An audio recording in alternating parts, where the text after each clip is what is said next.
Hello everybody, Bethany here. Tonight I'm going to share with you the first of 3 more journals that I have for Hillcrest, which is an outreach program here in my community.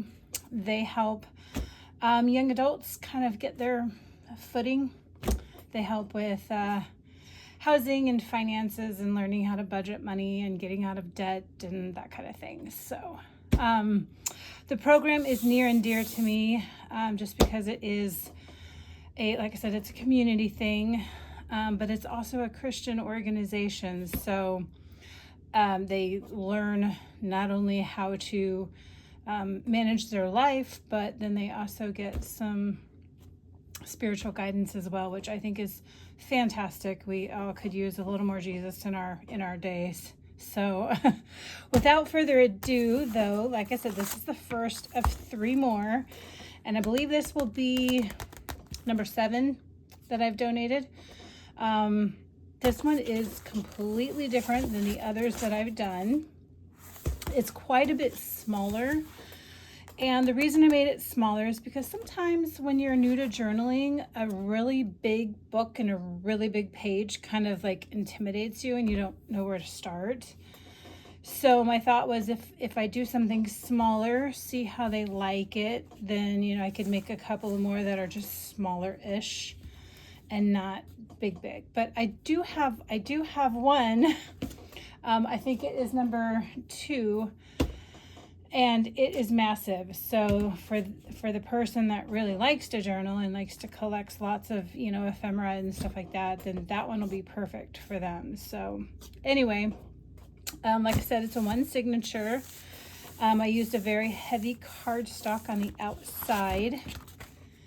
And it was just long enough that I just folded that in. They could eventually make this a tuck if they wanted. They could put a little bit of glue right here and right here and fold it and make like a little tuck spot if they wanted. Totally up to them. Just some little stamping, some stamps that I die cut. It's got journal on the front with a little brass plate. Open it up and I've added a pocket here with a little pull out. Priorities for the day, be here today. So just a little to-do type of thing, I guess, if you will. And then all the papers in are what you would normally find in a junk journal. Some of them are tea-dyed, some of them are not.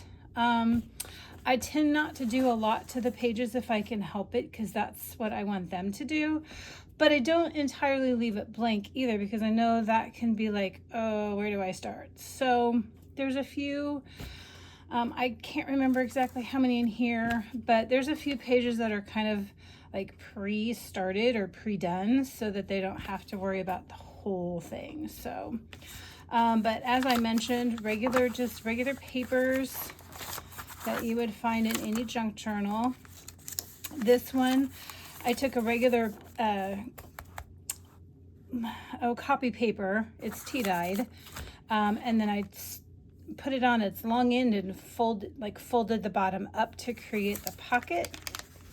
And then I added an extra little scrap piece I had to create a second pocket. So it's a double pocket page with just some things tucked in. A little project sheet. I found these at Staples years ago and used them for a long time. And then I stopped doing project lists and stuff. I just added it into my regular journal and tasks list. So this page I added on this little graph piece in the back to make it a tuck for this little guy. And then more scrapbook paper that I found, just a scrap, so I made it like a belly band. And then I have a really cool stamp that I put on a tag. They could use that as a bookmark. More paper. This is a CD for those of us that are old enough to remember what CDs were. It's a CD envelope. I've had these for years, and I've done several projects in the past using these CDs envelopes, but I haven't put one in a journal for a long time, so I thought that'd be fun. I just backed it with a tea bag, and they could stamp, they could add a photo, whatever they wanted to that. There's the CD. you know, hole so you could read your label of your CD. Instead, I've just added a little flip out blank book. It's just a few pages. And they could just make that, you know, if they don't want that journaling to be, you know, predominant, they can just stick it in there. And then that just tucks back in the CD envelope. So paper bag, some more tea-dyed paper. This is a sandwich bag. I've had these around for years. My girls stopped taking lunches though, so we don't use them anymore. So I threw them in my craft room, and I thought, oh, that'd be cute because I've got a green cover and I've got a couple of green themed papers. So I threw in the green themed sandwich bag and made it more of a pocket. So there's a couple of pages in there that they could pull out. This was the packaging for something that I got online. And I really liked, first of all, I liked the weight of it, but I also liked the cover of it. I liked the memories chapter. The pieces on there that were more for like the packaging, you know, I covered up like this. I covered up with some scrapbook paper. I put field guide up here. I added a little tab with just a, you know, a little string tied on. Down here I put ebb and flow. You can kind of read this down here. They could add something more to that if they wanted to. But I also like that it had the cutout right here. So on the back side of it, I attached a glassinine, it's a photo glassinine like slide. I don't know, you put photos in it. And I got it off some photo site years ago, but I have several of them that I still use just randomly here and there. So I attached it, and then I made this. It's a laminated flower from my garden. There's that, this is a Cosmo, I believe. That was some baby's breath from an arrangement my husband had gotten me, I think for, might have been a Valentine's Day, I won't swear to it. And then another little random flower that probably came with that arrangement. And then on the back, I just added this little collage piece on the outside of the plastic. And it just says, corner of your heart to be preserved. Just thought that was really sweet. So that just tucks down in that bag so you can see it from both sides. I thought that was really cool.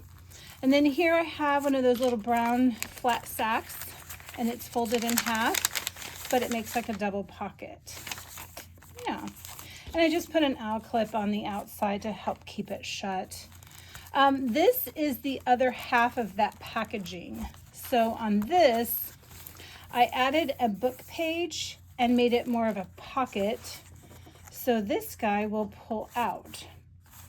And this is just, you know, scrapbook paper, music paper, but I figured on the back they could add journaling or a picture or whatever they'd like on the back, and then it just kind of tucks in.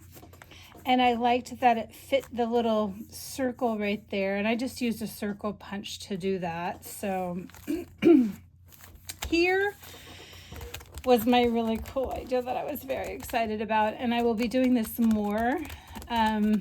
Okay, so you know when you go to the grocery store and you buy something in glass, like spaghetti sauce or picante sauce or something like that, so they give you the really long, skinny brown paper sack. That is what this is, folded in half and made into a pocket.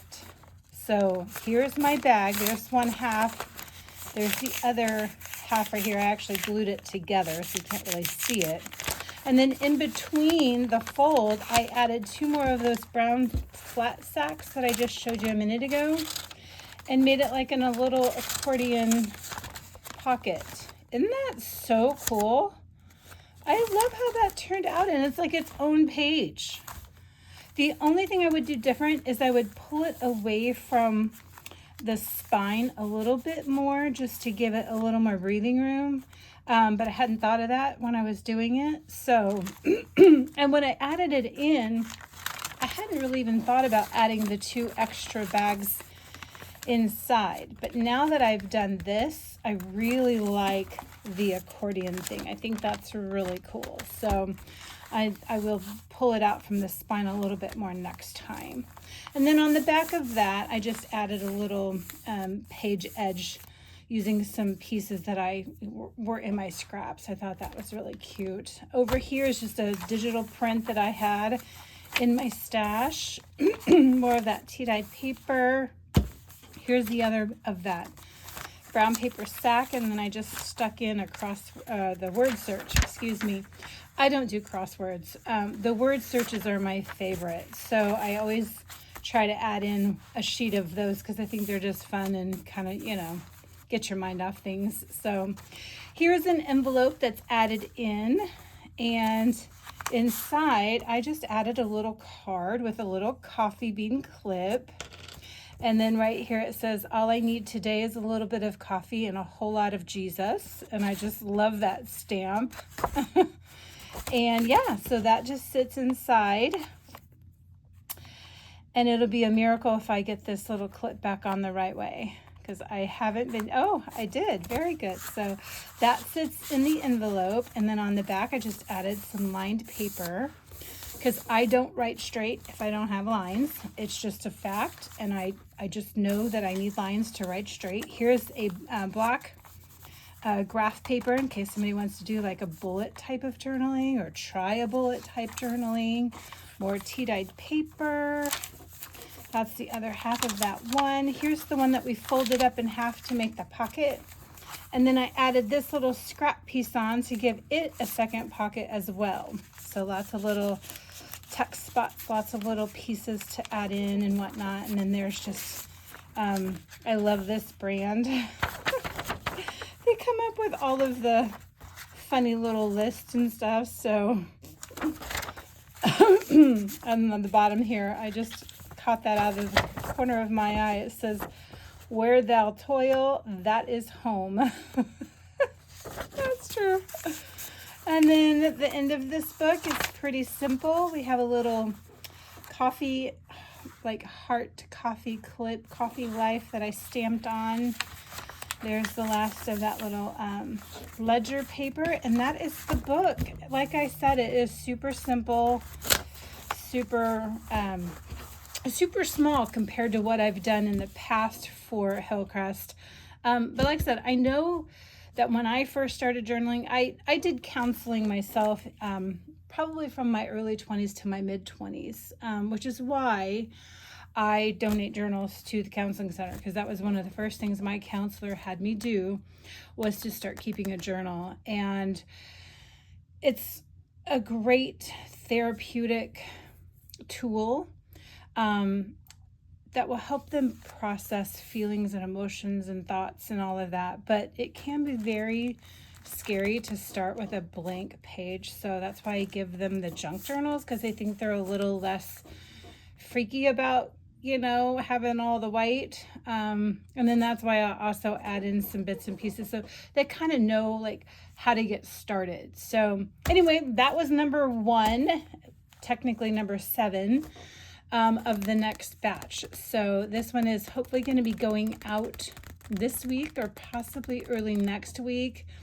It depends on what Hillcrest's Thanksgiving schedule is. So whether or not I'm going to be able to get them there in time, but definitely if not before Thanksgiving, it will be the first week of December. So they'll have them for Christmas time. So anyway, thanks so much, you guys. I hope you're having a great time wherever you're at, and we'll catch you in the next one.